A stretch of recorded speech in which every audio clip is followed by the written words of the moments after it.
ഈ ഡൊമിനിക്കച്ചൻ ഇടയ്ക്കിടയ്ക്ക് പറയാറുള്ളൊരു സംഭവമുണ്ട്. നമ്മൾ ഈ ഭൂമിയിൽ അധ്വാനിക്കുന്ന സമയത്ത് വിലയുള്ളതിന് വേണ്ടി അധ്വാനിക്കണം. നമുക്ക് നേടാൻ പറ്റുന്നതിന് വേണ്ടി മാത്രമേ നമ്മൾ അധ്വാനിക്കാൻ പാടുള്ളൂ എന്ന്.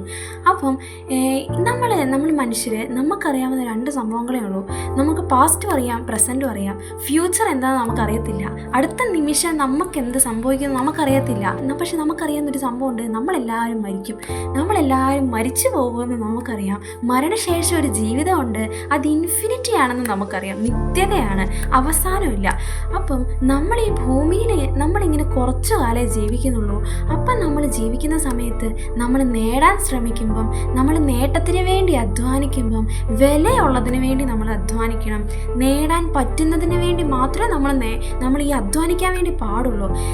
നമുക്കറിയാം അലക്സാണ്ടർ ചക്രവർത്തിനെ അറിയാം. അലക്സാണ്ടർ ചക്രവർത്തി ഒരുപാട് നേടിയ ആളല്ലേ, ഒരുപാട് നേടിയ ആളാണ്. പക്ഷേ അദ്ദേഹം മരിക്കുന്ന സമയത്ത് പറഞ്ഞ 3 ആഗ്രഹങ്ങളുണ്ട്, അവസാനത്തെ ആഗ്രഹങ്ങൾ.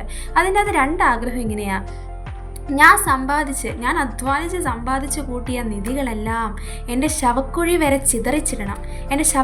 ചിതറിച്ചിടണം. എന്തിനാ? ഞാൻ ഒരുപാട് അധ്വാനിച്ചു, പക്ഷെ അതെല്ലാം ഞാൻ ഇവിടെ ഇട്ടേച്ച് പോവുക.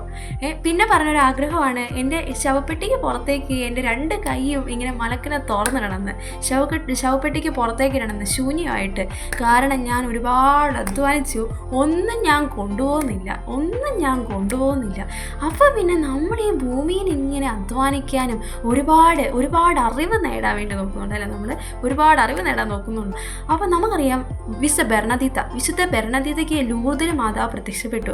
അപ്പം ബെർണദീത്തയോട് ചോദിച്ചു, എന്തുകൊണ്ടാണ് ബെർണദീത്തയ്ക്ക് മാതാവ് പ്രത്യക്ഷപ്പെട്ടത്, എന്തുകൊണ്ടാണ് ബെർണദീത്തയ്ക്ക് പ്രത്യക്ഷപ്പെട്ടത്? അപ്പോൾ ബെർണദീത്ത പറയുന്ന ഒരു ഉത്തരമുണ്ട്: എന്നെക്കാളും മണ്ടിയായ ഒരാൾ, എന്നെക്കാളും പൊട്ടത്തിയായ ഒരാൾ അവിടെ ഉണ്ടായിരുന്നെങ്കിൽ ഈ മാതാവ് ആ കുഞ്ഞിനെ പ്രത്യക്ഷപ്പെട്ടാൽ നമുക്കറിയാം 1 കൊരിന്തോസ് 3:19 ഇങ്ങനെ പറയുന്നുണ്ട്: ഈ ലോകത്തിൻ്റെ വിജ്ഞാനം ദൈവത്തിന് ഭോഷത്വമാണ്. അപ്പോൾ ഈ ഭൂമിയിൽ നമ്മൾ എന്തൊക്കെ അധ്വാനിച്ച് നമ്മൾ നേടിക്കൂട്ടിയിട്ടുണ്ടെങ്കിലും നമ്മൾ ഈശോയെ നേടിയില്ലെങ്കിൽ നമ്മൾ ഒന്നും നേടിയിട്ടില്ല, വട്ടപൂജ്യമാണ്, എപ്പോഴും 0യാണ്.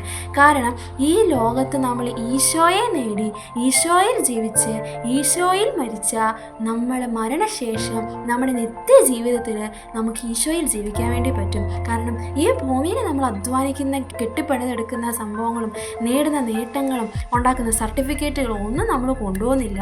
നമ്മൾ ഈശോയെ നേടിയാൽ നമുക്ക് ഈശോയിൽ ജീവിക്കാൻ പറ്റും.